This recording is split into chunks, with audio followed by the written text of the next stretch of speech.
integrated public alert and warning team. We have every technical specialist working to resolve this issue and to find the root cause. I implore everyone to not disable the messages on your phone. This is extremely frustrating, painful, and scary, but these alert tools have saved lives during this emergency. Not receiving an alert can be a consequence of life and death. As we continue to work on the root cause, I ask everyone that gets an alert to verify if they are in an evacuation warning or order to go to alertla.org, lacounty.gov/emergency, or dial 211 for assistance.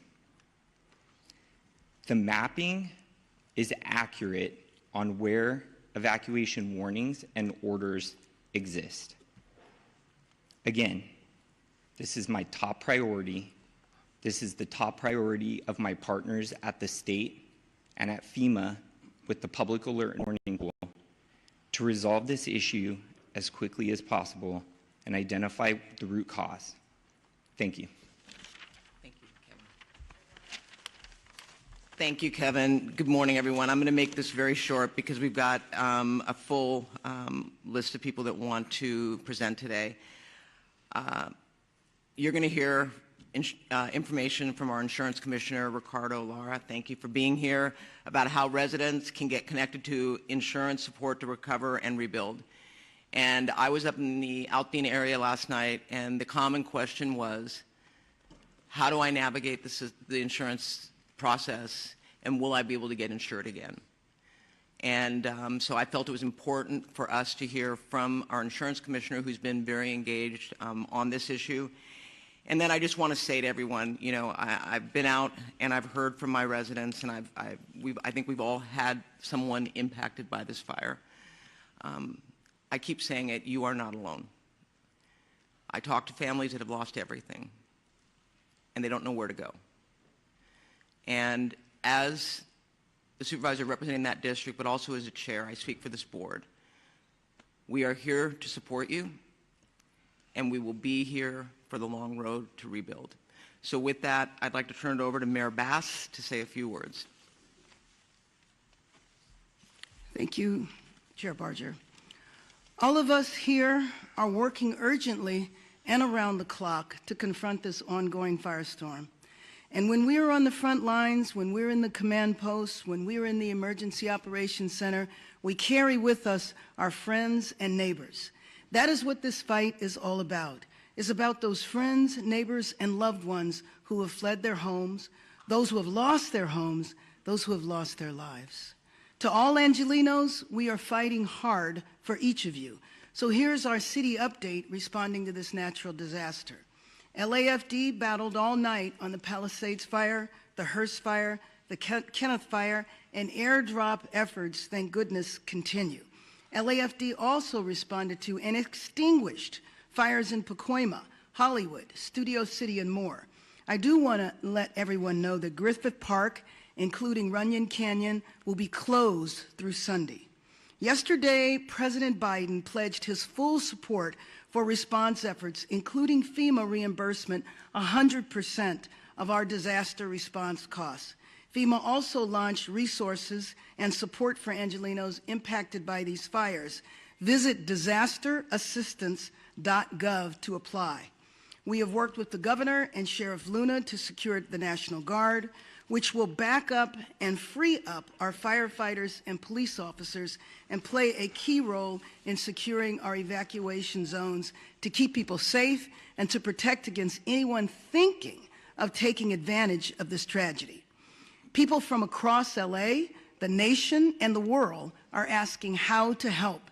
Yesterday, I spoke of the California Community Foundation's Wildlife Recovery Fund, and today I'm grateful to share that within 24 hours, they have raised $2.5 million from 4,000 generous donors. visit calfund.org. I also mentioned that Airbnb has been working through the 211 online portal to provide free temporary housing. Now, the demand has been extremely high, and Airbnb has increased their commitment to providing emergency assistance for now 25,000 evacuees, first responders, and others impacted by the fires. Visit 211la.org to get connected. With so many homes and businesses lost, we are already putting plans in place to make sure that we aggressively rebuild. My office is leading the city effort to clear the way. Red tape, bureaucracy, all of it must go. This will be an enormous undertaking, but we will be ready for it because we will not rely on the old way of doing things. For this recovery, we will have, like we have done in other areas, we shake up the system and move forward with new strategies and policies. I don't believe that there is anything that Angelenos cannot do if we stand together. Thank you. Now I'd like to introduce LA County's 3rd District Supervisor, Lindsay Horvath. Good morning. I want to first start by thanking our first responders who were focused in the Topanga region yesterday and responded swiftly to the Kenneth fire. Incredible action from firefighters who are giving multiple fires absolutely everything they've got. Initial reports led our department to serious concerns, but we have the absolute best, most experienced teams leading our efforts, and even with the most challenging circumstances and terrain, they have been able to deliver. Next, I want to express my deep frustration with the alert system that is causing confusion and additional panic for our communities at this time of extreme crisis. Whatever the cause, it is unacceptable, and it is being addressed now by the county's Office of Emergency Management, as Director McGowan described. We'll be investigating what happened, how, and why at every level in our exhaustive after-action process to ensure it is corrected. There is a reason why we have redundancies in our communication system. Crises require them. Please sign up for alertla.org, visit emergency.lacounty.gov, and tune into local radio and TV. Our LA media partners have done an incredible job getting the word out, and it's why we hold these press briefings. In terms of overnight updates in the communities I represent, we had a small brush fire of under 5 acres in Pacoima that the fire department knocked out quickly, and we thank them for their bravery and their swift action. The fires continue to have air quality impacts throughout the Los Angeles County region. A smoke advisory has been extended through Friday. To limit exposure, please remain indoors as much as possible, avoid outdoor physical activity, and run your air conditioner or air purifier if you have one. The Department of Public Health's Chief Deputy, Dr. Anish Mahajan, is here and can help answer questions about air quality. The strength and resolve of Los Angeles County residents, as well as our extraordinary first responders from every level of government, as well as our private citizens from across the country and right here in our own county, will be the way we get through this unimaginable tragedy. Thank you. I'd now like to welcome up LA County Fire Chief Anthony Maroney. Thank you, Supervisor. So good morning. The Eaton Fire, current estimated acreage, 13,956 acres with 3% containment. We still have 4,000 to 5,000 structures that may be damaged or destroyed. Once we do our damage inspection reports, we'll get a more accurate number for you. We currently have 1,527 firefighting personnel remaining assigned to this incident. The LA County Fire Department is in unified command with the U.S. Forest Service, the LA County Sheriffs, along with the Pasadena, Arcadia, Sierra Madre Fire Departments, and the Pasadena Police Department. Yesterday afternoon, the fire in Eaton Canyon did make a push towards historic Mount Wilson. This observatory is okay thanks to the efforts of the firefighters and observatory staff, and no buildings have been destroyed at Mount Wilson. A firefighter did suffer a significant fall injury yesterday at the Eaton fire. He remains hospitalized. He's resting comfortably, and he's in stable condition and expected to make a full recovery. The cause of the fire remains unknown, and we will advise the media once we get the cause determined. We are appreciative to our many mutual aid partners from out of state for providing assistance to Los Angeles County in our time of need. Thanks to the increased number of resources assigned, the region is in a much better posture than we were earlier this week. And I have been advised that mutual aid resources from Canada are arriving now. The National Weather Service predicts that the red flag will continue through Friday, or continue today through 6 p.m. However, our priority is also going to be to prepare for the next red flag event that is predicted to begin on Monday. I would also like to provide a brief update on the Kenneth fire that erupted yesterday near the Victory Trailhead at the border of Ventura and Los Angeles counties. Thanks to the quick action of first responders and aerial assets, the fire has been stopped. It's currently at 1,000 acres. We have 35% containment, and no structures are reported damaged or destroyed. One important topic I want to talk about is that we did have a drone incursion yesterday at the Palisades fire. Unknown exactly what time this small drone hit the wing of our CL-415 Super Scooper aircraft that we currently have on contract from the province of Quebec. The pilots were unaware that they hit the drone. It wasn't until they landed at Van Nuys Airport that the maintenance staff noticed that there was a fist-sized hole in the leading edge of the wing inboard of the landing light. That Super Scooper will be prioritized for repair 24/7. It should be flying Monday. We only have 2 of them. Everyone should know, all of your viewers, flying a drone in the fire traffic area is not only dangerous, but it's illegal. We do have our federal partners behind the scenes are going to be implementing procedures to be able to follow drones in our 2 large fire areas, and they will be able to identify who the operator of that drone is. The most important thing to know is that if you fly a drone at one of these brush fires, all aerial operations will be shut down. And we certainly don't want to have that happen. Before I close, I would like to thank Supervisor Barger and Horvath for their unwavering support and leadership. I would also like to acknowledge the tireless efforts of first responders who continue to place themselves in harm's way to protect our residents and property. Thank you. I would now like to bring up Fire Chief Kristen Crowley of the Los Angeles City Fire Department. Thank you, Chief Maroney. So I'll just be providing a brief update of the overnight operations of our fires. So Palisades fires. This fire was currently tracked at 20,438 acres with 3,073 personnel assigned. Crews worked very, very hard overnight, strengthening our containment lines and addressing multiple spot fires in and around the Topanga Canyon area. Resources responded to the area, included our air assets to aid in the containment efforts. Due to the favorable overnight weather conditions and the diligent, and I'll focus on the diligent work and effort and commitment of our first responders, we can report that the Palisades fire is now 8% contained.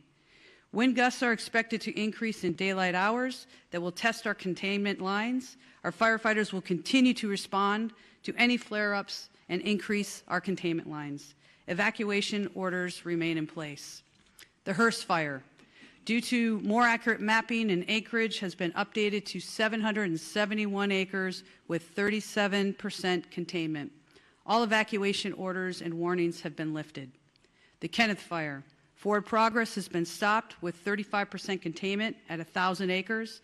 All evacuation orders and warnings within Los Angeles City have been lifted. I personally want to make sure deepest gratitude to all of our Los Angeles City firefighters and all of our partners as we've been battling these fires for now. We're going into day 4. Thank you to LAPD for assisting us in keeping our communities safe. And lastly, thank you to all of the agencies who have come to aid during this time of help and it absolutely does not go unnoticed. Thank you. Yeah, now Sheriff Robert Luna. Thank you, Sheriff. Good morning to everybody. This morning we have well over 500 LA County deputies that are assisting continuous with evacuations, traffic control, security patrols, and other humanitarian efforts. They're out there. I hear people calling me. They see a lot of black and white police cars rolling with lights and siren. They're out there working. That's what they're doing. They've been actively patrolling the evacuated areas and are increasing their presence to deter any burglary or looting activity that may occur. Just to summarize on evacuations for all the fires that we're dealing with, evacuations orders stand at approximately 153,000 residents that are under evacuation orders and approximately 57,830 structures at risk, and then evacuation warnings, approximately 166,800 residents under both warnings, or I'm sorry, those are just specifically for warnings. What I want to go to next, and we started talking about this last night, is a curfew. A curfew order has been established for the Palisades and Eaton fire areas in all mandatory evacuation zones. That will be in effect. It was in effect last night, and it's going to be in effect tonight at 6 p.m. So it ended at 6 a.m. this morning, will take effect again until 6 p.m. I'm emphasizing that to our media partners because part of this is communicating to the public. You cannot be in these affected areas. If you are subject to arrest. That is important. We're not doing this to inconvenience anybody. We're doing it to protect the structures, the houses that people have left because we ordered them to leave, and I want them to feel confident that we are doing everything we can to secure that. This curfew will be strictly enforced and is being taken to enhance public safety, protect property, and prevent any burglaries or looting in the area that the residents have evacuated. The only people that will be allowed in these areas are disaster workers, okay? I just want to make that clear because we have other people trying to get in there.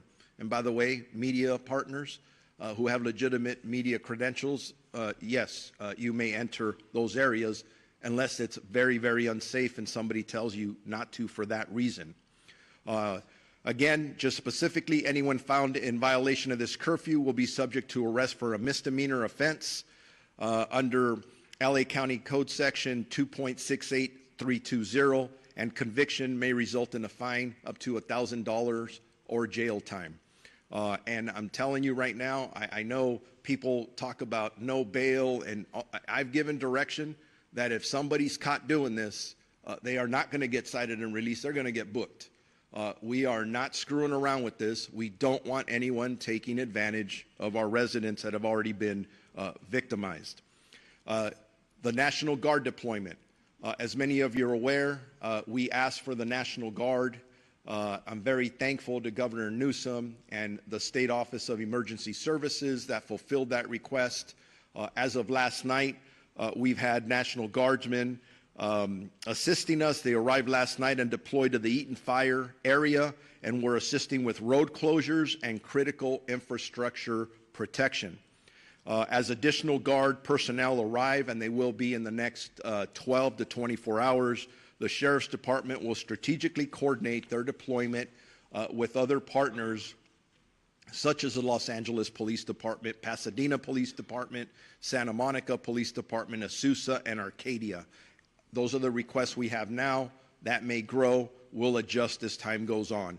I want to make sure that if anybody needs updated information on either evacuation orders or warnings or road closures, they go to lacounty.gov/emergency.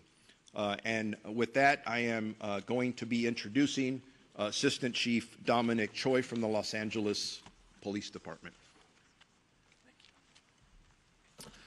All right.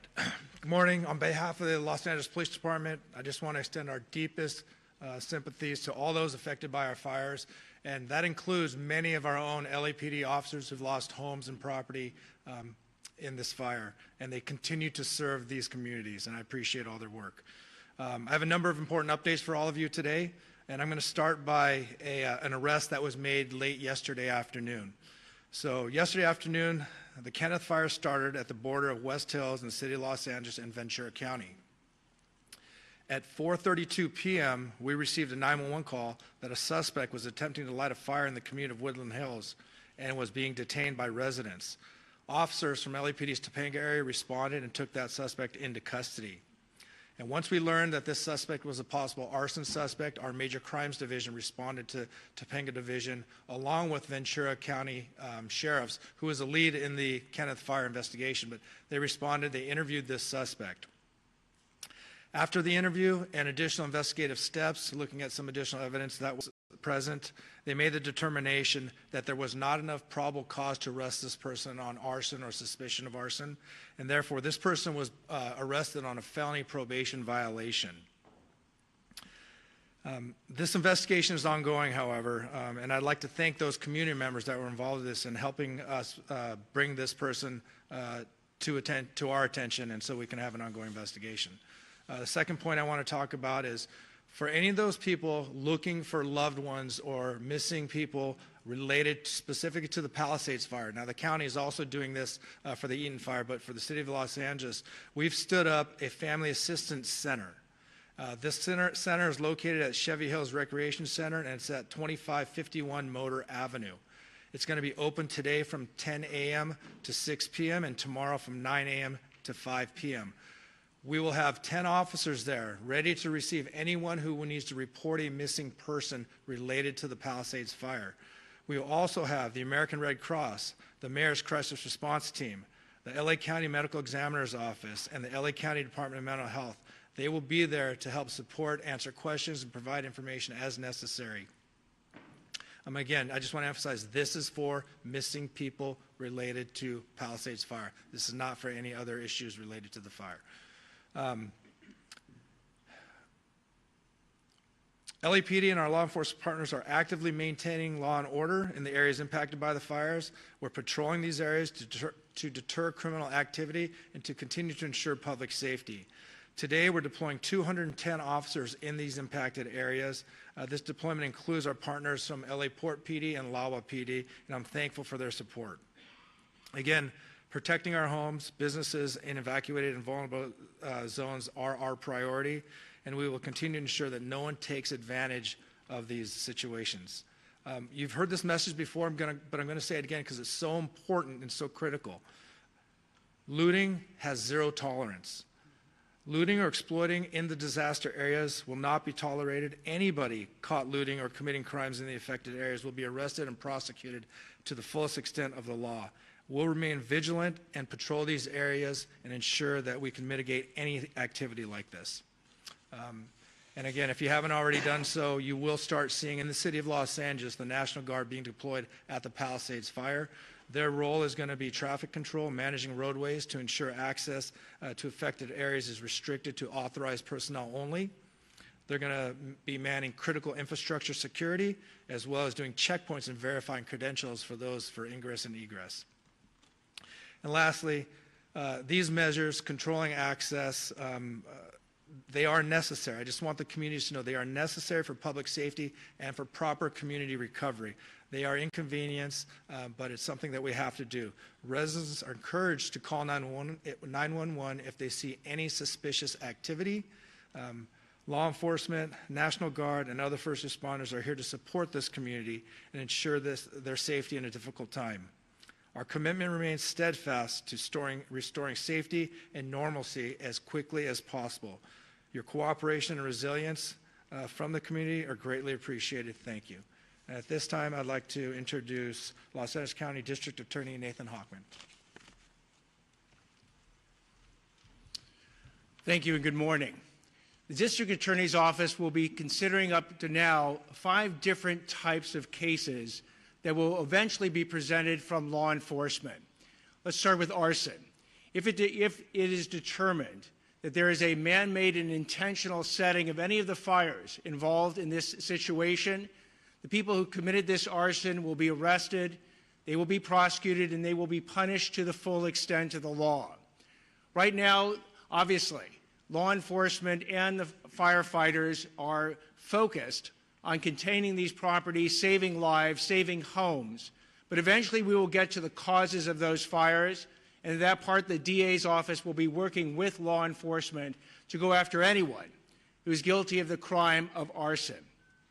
Second types of crimes. If people are going to violate this curfew restriction and they get arrested, they will be prosecuted. Let me back up what the sheriff has said. In order to protect the homes of people who've been ordered to leave those homes, the sheriff, the Los Angeles Police Department, and local law enforcement is going to be working overtime to protect your home.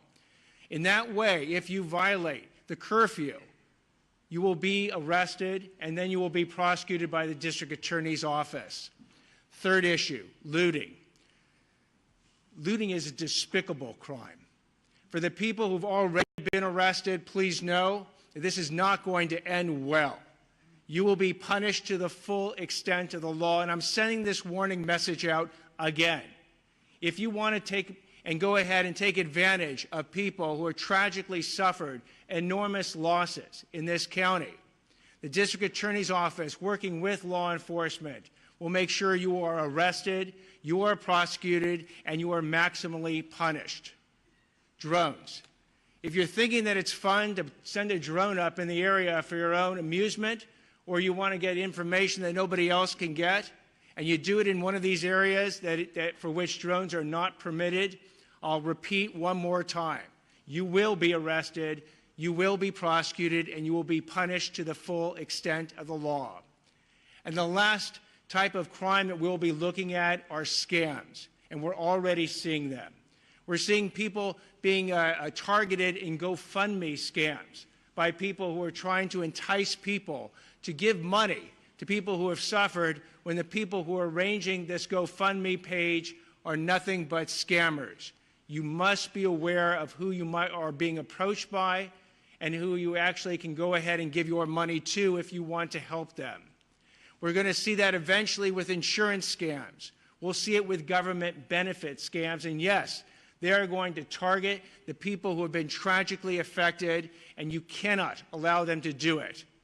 I would suggest that if you want internet resources and who to give money to, go to recovery.lacounty.gov. It has a whole list of organizations that you can, if you want to, contribute to, and it does it in both English and Spanish. Also, you can go to the LAFD.gov's website as well. But my message to the public is beware. These scammers look at this as an opportunity. Do not let them take advantage of you. And one more message to the scammers: you will be arrested, you will be prosecuted, and you will be punished to the maximum extent possible. I'd like now to introduce California Insurance Commissioner Ricardo Lara. Thank you. Before I begin, I want to publicly thank the insurance commissioners from across the nation and the international insurance supervisors who have offered assistance and support during this difficult time. My heart goes out to my fellow Angelinos and to the firefighters currently battling these blazes. Let me be clear, my top priority is to protect all affected people during this crisis and assist in their insurance recovery. My primary concern at this very moment is to ensure that wildfire survivors receive the insurance benefits to which they are entitled to as soon as possible. I understand that this may be new and the extent of the calamity here in Southern California, and compounded by the insurance and financial stresses that these wildfires have caused. However, at the Department of Insurance, we have been confronting wildfires and other natural disasters throughout our entire state for a very long time, making us, unfortunately, response experts. Now is the time for you to focus on your family and on your health. The last thing you should be worrying about is your insurance.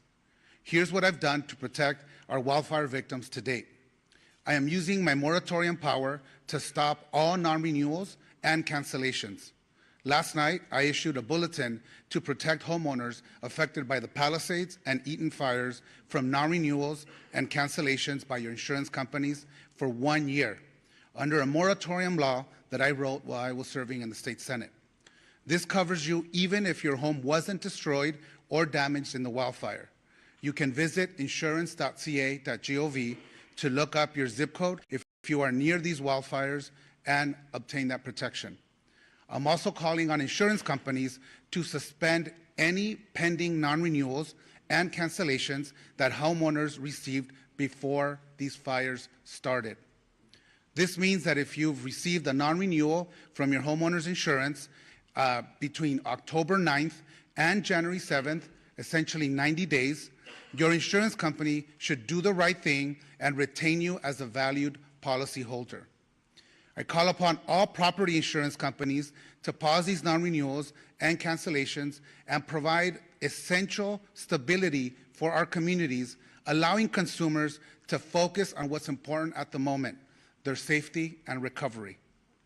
In my notice, I also urged insurers to extend the payment grace period beyond the existing 60 days for policyholders in areas directly affected by the wildfires, enabling Angelenos to pay their home insurance premiums amidst the challenges that they are currently facing. And if your policy was not renewed, or if you don't have coverage, please call us at 1-800-927-4357. We can help you find additional solutions. I have also directed my department's enforcement team to protect Angelenos from fraudsters targeting wildfire survivors and to assist with the ongoing evacuation efforts. My department has moved quickly to host an insurance support workshop on January 18th and 19th at Santa Monica College, followed by another event the following weekend at Pasadena City College. We will have experts from our staff and representatives from insurance companies available so homeowners can obtain answers and take the action they need in one convenient location. Again, call us at 1-800-927-4357 to schedule a one-on-one appointment with our experts. Related to health, I've issued an additional notice to all California health insurers directing them to submit emergency plans to my department.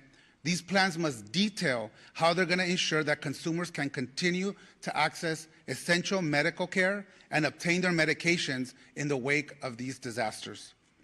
I've been in constant communication with our county leaders, governor, the legislative leaders, and our congressional delegation to identify best ways to expedite our recovery, reduce wildfire risk, and build a more climate resilient state and communities. Making homes and communities safer from wildfires needs to be a top priority for our state. Looking forward, I'm going to ask the governor and the state legislature to support my proposal to provide consumers with home hardening grants. We need to put money in people's hands. This measure is critical to protecting homes and improving long-term resilience against wildfire risk. We are also going to be introducing legislation to include businesses in our moratorium law.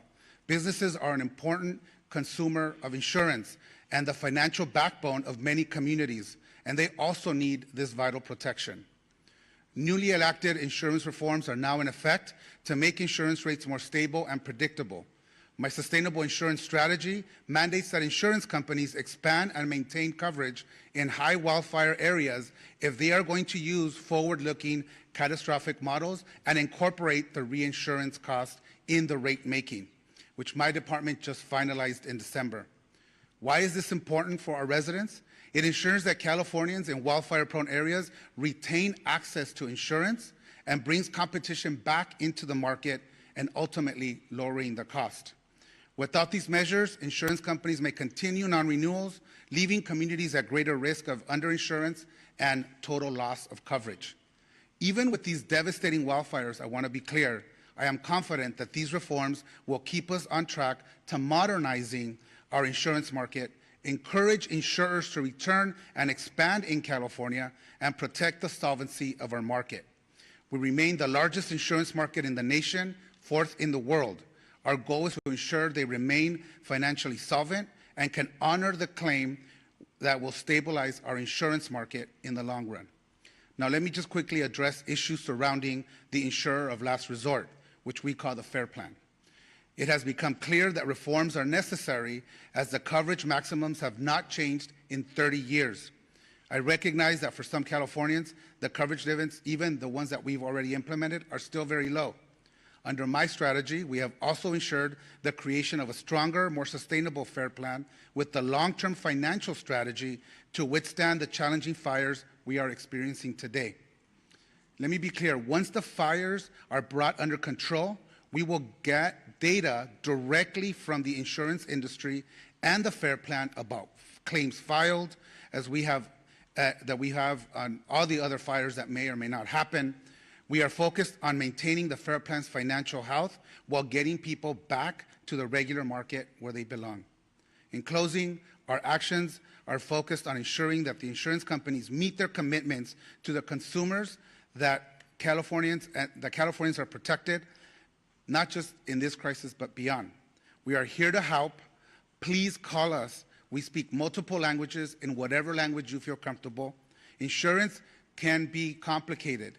We are here to help you decipher your policy and help you understand what your rights are as consumers. Please call us at 1-800-927-4357, or you can use our live chat feature on our website at insurance.ca.gov. Together, we will get through this, I can assure you, and thank you. LA County Assessor Jeff Prang. Good morning.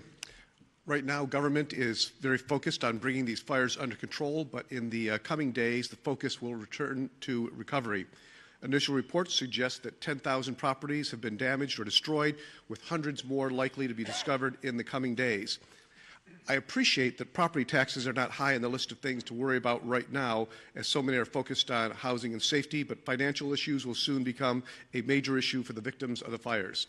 Under California law, if your property, your home or your business has been damaged or destroyed, you may qualify for property tax relief under the Misfortune and Calamity Program.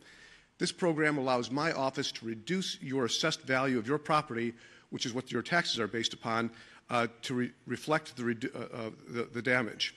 Here are the key details. To qualify, the damage needs to exceed $10,000, and you must file a claim within 12 months. Once filed, we will investigate and verify the claim, determine the cost to cure, and then reduce the assessed value effective the date of the damage occurred. The reduction remains in place until the property is repaired, rebuilt, or undergoes a change in ownership. It does seem clear that we may need legislative help to ensure maximum benefits to victims, and I'm glad some legislators are here today. We look forward to talking to them about making some of those fixes. The filing of this claim also facilitates coordination with the Treasurer Tax Collector's Office, allowing taxpayers who pay property taxes directly, that is not through an impound account with their mortgage lender, to defer their current year property taxes without incurring penalties or interest. We are working closely with our county partners to identify impacted properties and will assist homeowners and businesses through every step of this process. For all claims, we aim to do that, process them as quickly as possible. Once the tax roll is updated, the auditor controller will recalculate the taxes. If you're due a refund, it will be issued, or if taxes remain owed, an adjusted bill with new due dates will be sent. My staff, who's here, has handouts with a lot of the information these programs detailed. I did want to also emphasize that you should not pay anybody to access these services. My office provides them all for free, and we can be reached at assessor.lacounty.gov or at 213-974-3211. Thank you. Thank you. U.S. Fire Administrator Dr. Lori Moore Merrill. Good morning. Thank you. FEMA and the U.S. Fire Administration remains on the ground to support the response and recovery efforts here for these fires. And I just want to have a reminder, as the mayor said, President Biden, through a major disaster declaration, has committed to cover cost associated with these fires at 100% for 180 days. For those who are affected and individual assistance, you can go to disasterassistance.gov, or if you prefer, to call someone, speak to someone directly. It is 1-800-621-3362. Our hearts remain with those who are affected, and certainly with the firefighters who continue the fight on the front lines. Helen, I'll turn it back to you. Closing remarks by Chair Barker. Thank you. In closing, I just have to say that this is called One Voice, and it's One Voice because while it's focused on unincorporated Altadena and I know Palisades and Pasadena, we're working with our state and our federal partners to ensure that we are providing all the resources necessary. So I want to acknowledge people that are here today. Supervisor Holly Mitchell, our colleague who's here to support us. Pasadena Mayor Victor Gordo. Santa Monica Mayor Lana Negrete. Assemblymember Jess Gabriel. And Assemblymember Jessica Caloza, who are here. Did I miss anybody? I think that's... So again, I want to thank you all. And with that, we're going to take maybe one question because I know we've got to run out to Altadena, but go ahead. Okay, why don't we go? Can we just, Supervisor, I'm so sorry. We'll just get a couple over here. Just 2 or 3. We'll do, by the way, we will do one-on-one interviews afterwards, okay? I will help you get the information you need. Go ahead. Thank you. My question is for Mayor Bass. Jonathan Migliotti with CBS News. Yesterday, you asked for the public's patience as you assess the response. As you well know, then millions of people receive false alarms. It's been acknowledged here in this room that many may now be deactivating their alerts on their phones. I have heard from many people who are ignoring them altogether. We have red flag warnings still in effect. They will resume again next week. There is no rain in the forecast. What are you doing at this point to earn back people's trust and to make sure these mistakes don't happen again? Well, first of all, I think that was addressed at the beginning of the press conference by Kevin McGowan. I would like that from you. I don't, you're the top official here. So let me just be clear. I am going to spend every moment that I can making sure that I am in as many areas as possible, meeting and talking to residents to see what is needed in the recovery. But I also mentioned that we're moving into recovery mode at the same time, meaning that we want to see the city rebuilt. We want to see Los Angeles come together. Let me finish. We want to see Los Angeles come together. You are deflecting from the question. You have millions of people here who get these alerts. They are ignoring them. You still have red flag warnings in effect. There is a real threat here. What is your message to your constituents who are losing faith? You started this entire... I want the residents of Los Angeles region to have faith in what we are doing 24 hours a day. I can say on behalf of our first responders from the fire department, the police department, we are doing everything we can to bring the situation under control, and success has been reported. We know that we're going to have a possible increase in the force of the winds at the beginning of next week, and getting Los Angeles prepared, doing everything we can to save lives. That is our #1 job, to protect people's homes, to protect people's businesses, and to prepare to rebuild Los Angeles in a much better way. We're going to stand united, we're going to stand together, and we are not going to allow politics to interfere, and we're not going to allow people to divide us for political gain. Thank you. Thank you, Mayor Bass. One over here. Bob DeCastro from Good Day LA, Fox 11. Just to follow up on that, because even after yesterday that errant message was sent out to Los Angeles County, some 10 million people, overnight, people were still receiving many messages, and we were even fielding calls from our own newsroom from people as far as San Bernardino that were receiving calls. You have no idea why people are getting these alerts and being startled in the middle of the night when they're already on edge in the Inland Empire. Why has that happened? You have no idea. And you also asked that people verify and get onto a website. Not everybody has the ability to jump on a website when they're panicked to try and figure out whether or not this is an actual alert. Thank you, and I appreciate the thoughts you're sharing and the question. I would take a second to explain how the alert system works. There's an interface, and you activate that interface with what type of an alert you're going to send, an evacuation order, an evacuation warning, and you identify a geographical area. After you initiate that message package is sent into what is the Integrated Public and Alert Warning System aggregator. That then transitions, I'll call it for lack of better terms, into a cloud that connects with all of our cell service providers. The root cause analysis is trying to establish where along that sequence there is an error going on. And in addition to that, it is important to understand that the cellular phone towers have different reach in how they're activating the message to the cell phone. And so it's a common phenomenon that there's a term called bleed over, where a cell phone that may be in a different jurisdiction or a different area is receiving that message from a cellular tower that may be geographically in a different space. So right now, our number one priority is to establish how we can work with in coordination with our federal and state partners, how we can stop the messages that are going out right now that are not being initiated by a human action, to stop that, and then understand how that occurred so that the tool can still be used for what was identified as like a critical fire weather that we're still in experiencing and will continue to experience. So can I just follow up on that?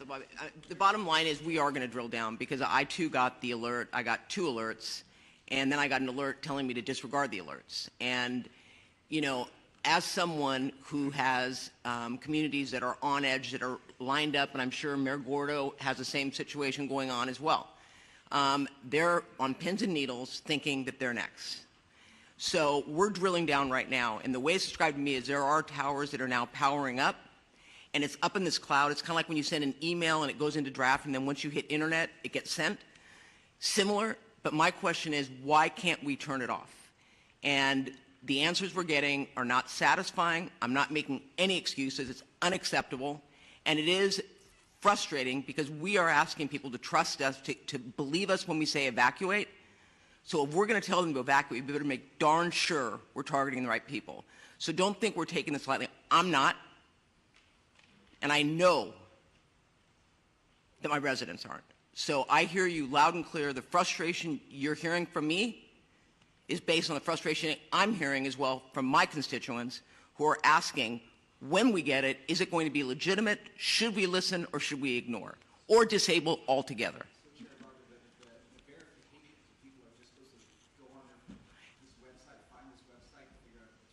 I think that's absolutely ridiculous, and I told Kevin McGowan that. To tell people to go on a website when they may not have access to an internet is absolutely absurd, and that is, quite frankly, not something that I am recommending. Obviously, for those that want to find out where the evacuation centers are, or I mean the evacuation locations are, they can go on there, and it is an accurate map. But I'm not going to tell people, if you get the alert, go on and check. I mean, I think that we need to fix this problem so that, in fact, when an alert goes out, it is a legitimate alert that people can listen to.